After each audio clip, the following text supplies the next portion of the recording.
Depuis le 22 décembre 2023, une exposition consacrée au rocker se tient au Parc des Expositions, à Paris.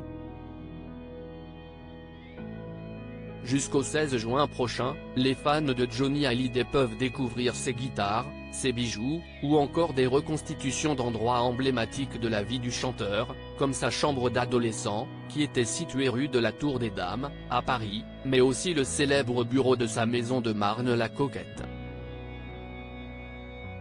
Si est dans cette dernière que le père de David, Laura, Jade et Joy a rendu son dernier souffle en 2017.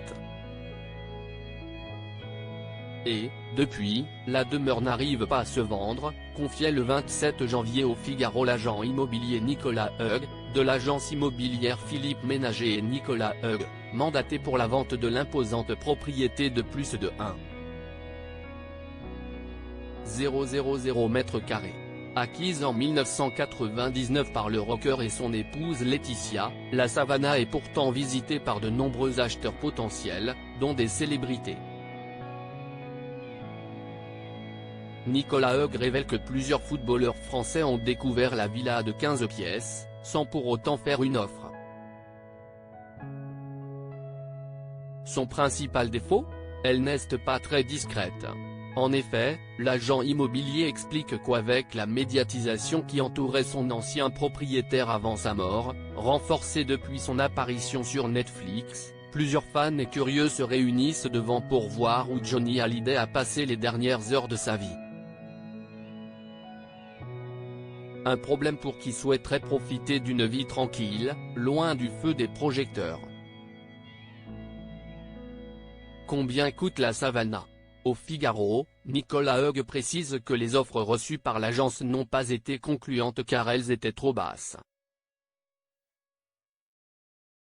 D'abord mise sur le marché pour un prix variant de 15 à 18 millions d'euros pour la maison nue, et allant jusqu'à 26 millions d'euros si les acheteurs la prenaient tout équipée, son prix est finalement tombé à 10,5 millions d'euros pour la maison et son équipement. Malgré cela, la villa reste invendue. Le prix est ambitieux. Nous avons régulièrement des visites et nous avons reçu plusieurs offres mais elles étaient trop basses, reconnaît Nicolas Hug. La dernière offre remonte à l'automne dernier, précise l'agent, sans donner plus de détails. Article écrit en collaboration avec 6 médias. Crédit photo, Guillaume Gatio Best Image.